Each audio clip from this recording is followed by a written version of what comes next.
Nombor satu, ada kepakaran ke tidak orang-orang bersama dengan Mahdi? Nombor satu, kita tanya, siapa yang akan bakal dengan dia? Berbagai bidang. Bukan ustaz-ustaz saja, bahkan ustaz-ustaz dianya dah cukup dan wali-wali cukup sebagai ustaznya, pemimpin agamanya. Kalau pemimpinnya dah senonoh, dia pimpin yang lain semua dia jadi dalam keagamaan lah. Tapi kalau pemimpin agama yang tak senonoh, yang dipimpin pun tak senonoh juga. Akan jadi senonoh juga. Ya. Tentang ustaz-ustaz, dia tak really memerlukan. Sebab dia sendiri dah cip ustaz.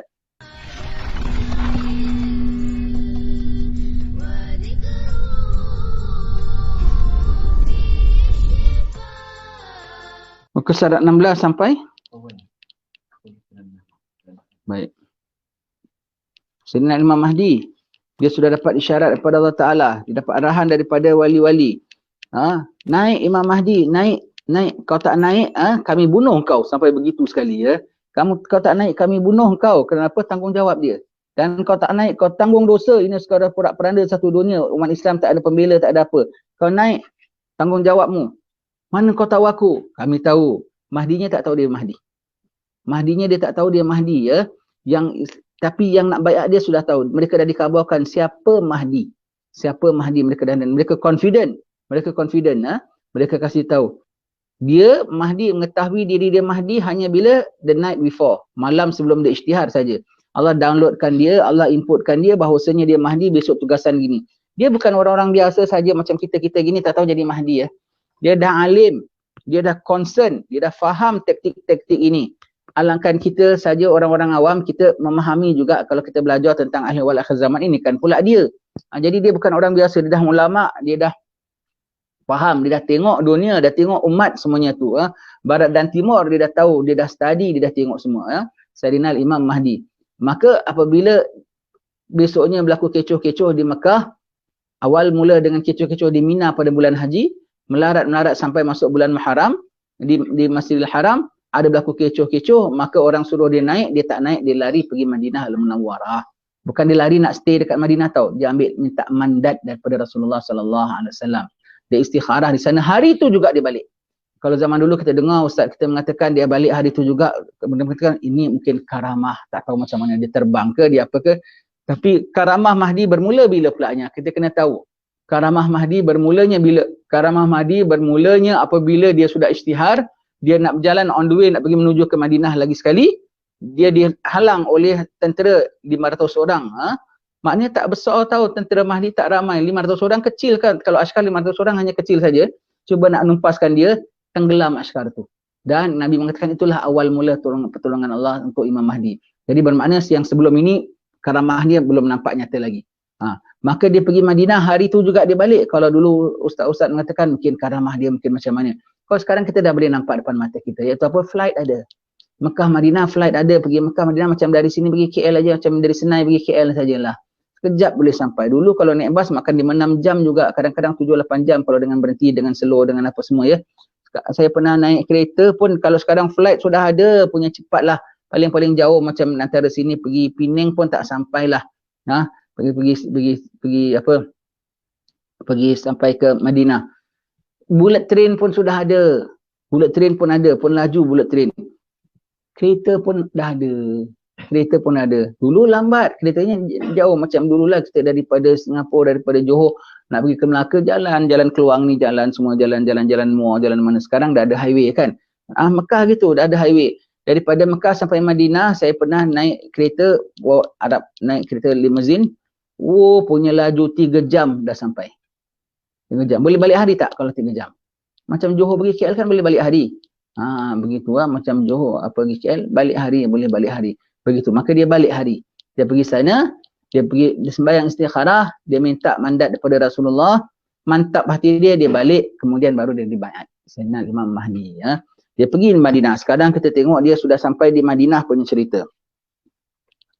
Oleh kerana keadaan di Madinah juga tidak selamat baginya, maka ia kembali ke Mekah. Dan dia kembali ke Mekah bukan pasal Madinah tak selamat. Dia pergi Madinah khas untuk jumpa Nabi SAW, ambil madat daripada Nabi SAW. Padahal dia kalau dengan Nabi, dia anytime istikharah boleh dapat isyarat.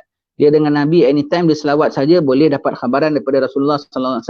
Tapi dia pergi physically menghadap sebagai orang biasa. sebagai umat yang biasa, sebagai insan biasa, tak gunakan karamah-karamah, tak gunakan special channel dia. Tak gunakan special. Dia ada special channel dengan Rasulullah sallallahu alaihi wasallam, ya. Dia kembali ke Mekah dengan untuk laksanakan tugas. Bukan kembali ke Mekah kerana Madinah tidak selamat, ya. Itu kena taruh bracket ke, nak cancel janganlah. Tapi dia bukan kerana Madinah tidak selamat, ya. Tetapi dia kerana melaksanakan tugas. Dia pergi keadaan di Madinah, pergi sana untuk ambil mandat, kena taruh di situ. Dan dia kembali ke Mekah untuk laksanakan tugasannya. Terus dan dia nak emban akan ini tugasannya. Nak digalas akan ini apa tanggungjawabnya. Lalu sekali lagi ia akan ditangkap di dalam Masjidil Haram berhampiran dengan Hajarul Aswad. Lalu dikatakan kepadanya, ditangkap tu maknanya bukan ditangkap, capture, ya. Ditahan maknanya. Orang-orang ahli wali-wali ni dia korang bikin orang dia suka paksa tau. Sebab kalau benda dia betul, bikin, kau tak bikin berdosa engkau. Dia suka begitu, ya. Dia suka apa-apa, suka. Dan sebab wali-wali dia ikut sistem Allah Subhanahu Wa Taala. Allah kalau nak bikin, tak ada atur, tak ada plan, tak ada apa. Dia orang tahu Allah dah atur, dah plan. Kau tinggal laksanakan saja. Lepas tu mereka kalau nak bikin apa, there and then, jadi, mesti jadi punya. Dia orang punya bikin, dia orang kalau bikin tak ada itu. Maka dia capture Mahdi, mereka paksa dia lagi sekali, ya. Paksa dia. Paksa dia. Engkau akan dibunuh seandainya engkau enggan menerima pelantikan kami. Ada begini, ini punya orang yang nak jadi leader. Dipaksa jadi leader sampai nak dibunuh tak jadi. Bukan kau jadikan aku leader, kau aku bunuh. Terbalik pulaknya. Ya, tak tahulah ada ke tidak sekarang ni, ya. Baik, ya. Engkau akan menanggung segala dosa kami dan dosa seluruh umat yang sedang berselisih ini. Bukankah engkau tahu bahawa antara musuh sudah mulai, bahawa tentera musuh sudah mulai berangkat ke arah kita ini? Ketika itu, ya. Subhanallah, ya. Tengok, ya. Imam Mahdi di Mekah, kemudian pergi Madinah, Mekah dan Madinah. That's why, ya. Kita jangan lupa, ya. Jangan ingat zaman Mahdi, hanya nanti Mahdi nak lepaskan Palestin, bebaskan Palestin. Mekah, Madinah dulu. Kau tengok apa dah jadi di tanah Arab sekarang. Mereka bikin disco, mereka bikin apa semua tu, bukan punya Arab semua tu. Itu kena bersihkan tu semua. Kau tengok apa dalam Masjidil Haram sekarang jadi, Masjid Nabawi jadi. Mereka yang naik jadi imam sekarang dengan akidah-akidahnya semua tu, dengan caranya semua tu. Setahun kita diuji oleh Allah Subhanahu Wa Taala. Takkan kau tak nak bebaskan Mekah Madinah, bersihkan daripada pahaman ini? Maka Mekah Madinah dia tackle dulu. Mekah Madinah dia tackle dulu. Kemudian baru Palestin. Selalu kita diabui tentang isu-isu Palestin. Memanglah kita concern Palestin, memang kita tak terima orang kacau Palestin. Tetapi kita terlampau konsentrasi Palestin, kita kurang jaga Mekah. Jangan Mekah dengan Madinah dah selamat. Tidak kurang bahayanya Mekah dan Madinah. Tidak kurang celanya dah masuk Mekah dan Madinah. Tapi kerana Mekah dan Madinah itu masih dipelihara oleh Allah Ta'ala, maka tak nampak, ya. Tak nampak, ya. Tapi kau tengok itu, boleh tak mereka mengatakan, negeri kami suka hati kami, itu bukan negeri engkau. Setiap inci dalam atas muka bumi ini adalah negeri Allah Subhanahu Wa Taala. Di sini pun kalau ada maksiat kita tak boleh terima. Ini kan pula di sana, di bumi Hijaz tu namanya, ya, Mekah, Madinah semua, di Riyadh sekalipun tak boleh. Dan kalau bilang negeri kau pun ada juga, kami siapa, kamu siapa. Kami setakat jaga sawit dan kebun getah saja. Kau jaga Mekah dan Madinah, Kaabah dan Masjid Nabawi. Dan ini juga perilakumu tak layak. Kalau orang nak pergi naik kelab, boleh. Pak Imam pergi naik kelab, boleh tak? Tak boleh. Mereka tu mengatakan penjaga Khadimul Haramain, penjaga Mekah dan Madinah. Tetapi engkau juga dalam Mekah, Madinah, satu department kau ada arak dan ada foyer-foyer semua itu. Tak boleh. Kita lain, kau lain. Kau dianugerahkan Allah Ta'ala dengan keistimewaan jaga kota suci. Jadi Mekah, Madinah dihandle dahulu Imam Sayyidina Imam Mahdi. Dihandle dulu Mekah, Madinah. Kemudian baru Palestin. Ya.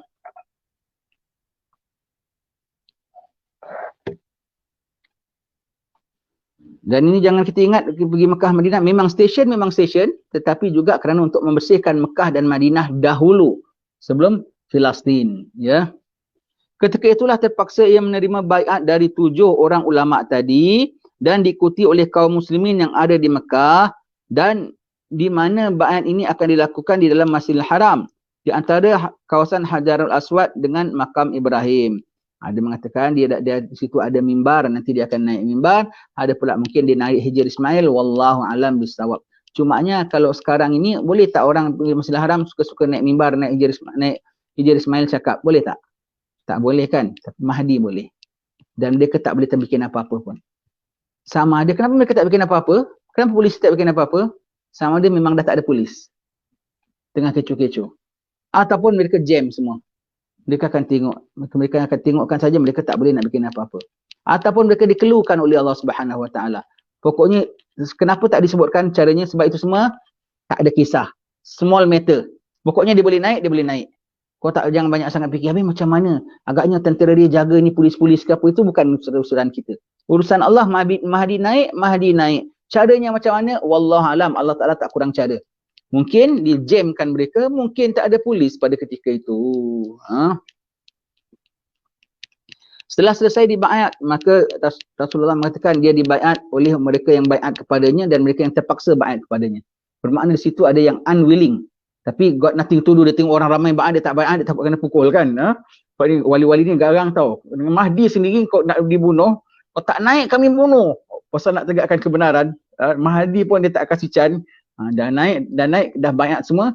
Ini kan pula dia tengok alamak ni semua ni. Pak Habib ni semua kiai-kiai tengok seram, dia tengok dia tak berani tau. Wahabi kan penakut PL dia kan. Dia kan lebih kurang macam Yahudi. Nanti dia tengok semua tu, dia tengok alamak baiatlah sudah. Tengok dia. Tak payah takut kena pukul dengan wali-wali semua begitu ya. Dan Allah Ta'ala letakkan gerun dalam hati dia. Allah Ta'ala letakkan gerun dalam hati dia. Setelah selesai dibaiat, Imam Mahdi akan memberikan ucapannya di atas mimbar. Dan seterusnya beliau mendapat kepercayaan dan kecintaan dari seluruh lapisan muslimin sehingga terbentuk satu tentera yang bersedia berkorban apa saja yang mereka miliki, zahir dan batin. Ya.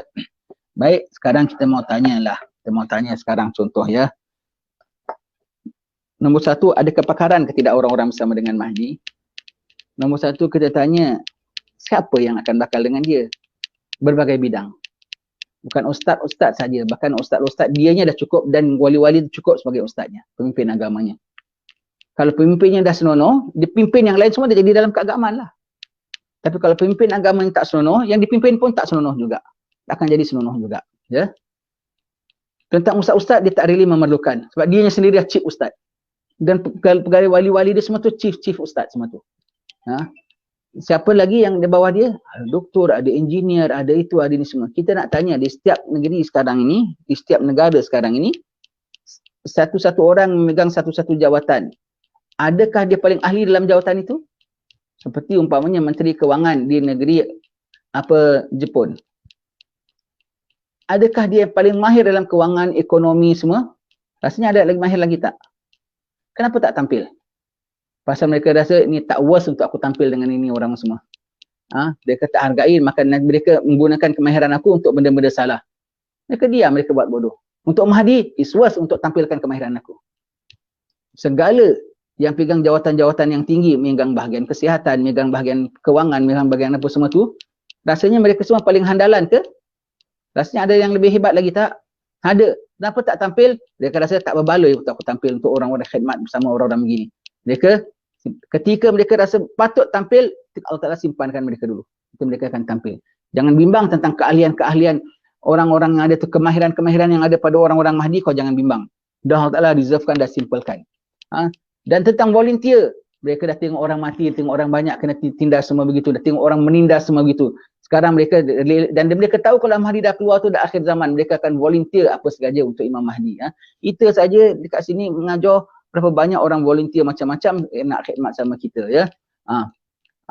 Ini kan pula zaman Imam Al-Mahdi. Zaman Imam Al-Mahdi. Orang akan berikan semua itu. Tapi kita tanya lagi, mahirkah, bolehkah memimpin orang-orang Mahdi nanti? Mampukah mereka memimpin? Sedang mereka belum ada pengalaman. Sebelum aku jawab, aku tanya, sekarang ini di setiap pelosok dunia, mahirkah mereka yang memimpin sekarang ini? Kalau mahir takkan jadi kocar-kacir beginilah. Tidak mahir, sebab itu hukuman boleh sampai tersebar. Tidak mahir sampai macam-macam hal berlaku semuanya itu. Tidak mahir ya, tidak mahir. Kalau you have doubt dengan tentang pegawai-pegawai Mahdi, you have lagi bigger doubt dengan yang tadbir setiap pelosok dunia sekarang ini. Ini dari yang Allah pilih punya. Kau jangan bimbang ya. Baik. Maka dia ada semua satu pasukan dan dia baiat seketika itu satu dunia pun disebutkan juga dengan segera satu dunia akan dapat tahu dan mereka akan baiat kepadanya. Satu dunia akan dapat tahu. Macam mana dulu lagi ulama bilang tahun 70-an kita dengar Ustaz mengatakan sekarang dah ada live telecast lah. Muhammad Ali boxing di Amerika pagi, kita itu jam juga boleh tengok di Singapura. Live telecast. Ini Mahdi dah tak pakai live telecast lagi. Internet ada. Ketikanya katanya pada zaman itu internet masih ada. WhatsApp ada. Semuanya semua ada. Semua. Orang semua dah boleh temu. Dan semua akan Allah Ta'ala gerakkan. Paling tidak kalau tak ada internet macam mana? Allah Ta'ala tak kurang talian. Ingat ya. Segala internet ini, segala sound wave ini, segala apa-apa yang ada ini semua itu adalah satu talian Allah Ta'ala bukakan satu aja untuk hamba-hambanya. Allah Ta'ala tak kurang talian lah. Macam-macam talian daripada Allah Ta'ala lah. Daripada zaman Nabi, zaman dahulu semua ada telefon, ada internet, tak ada. Macam mana mereka boleh komunikasi? Dan mereka boleh berkomunikasi. Zaman zaman kita masih kecil-kecil saja dulu ada telefon ke? Tapi komunikasi juga tak? Komunikasi. Kuliah sampai juga sana sini apa semua. Setiap pelosok negeri ada kuliah, ada apa semua. Semua itu. Allah Ta'ala tak kurang jalan untuk sampaikan mesej pada hamba-hambanya. Begitu sekejap saja, dalam waktu sekejap saja satu dunia sudah tahu Mahdi dan semua mula baiat dengan dia di setiap negeri masing-masing. Kami baiat dengan Mahdi. Baiat kepada siapa? Wakil-wakilnya. Wakil-wakilnya siapa? Wallahu alam, akan terbit dalam masyarakat wakil-wakil Mahdi nanti ya. Semua. Paling tidak minimumnya sekali semua bermimpi. Kami mimpi bahawasanya Mahdi dah datang, dah begitu gini. Nanti sembilan mimpi suruh pergi baiat dia pada wakil dia. Fulan bin Fulan ke siapa bagaimana orang akan approach orang ni. Rupanya Fulan bin Fulan pula, bukan aku lah, korang mimpi aku ya. Aku pula mimpi siapa? Fulan pulanya. Rupanya dia orang bawah tangan saja. Jadi tangan atas tangan. Allah, begitu ya. Itu semua sistem Allah Ta'ala. Yang cakap ni kemungkinan. Menunjukkan bahawasanya Allah Ta'ala tak kurang cara untuk nak inform, nak spread the news kepada hamba-hambanya tentang pentadbirannya ini. Tengok saja sekarang macam-macam khabar, macam-macam berita semua. Kadang tak ada orang kasih tahu kita. Umat boleh tahu pula bahaya-bahaya benda tertentu, perkara-perkara tertentu. Allah nak deliverkan message, tak kurang caranya. Manusia try to cover punya cover. Leak juga, ada juga yang tahu pulanya. Allah kalau berkendak tak ada siapa boleh tahan.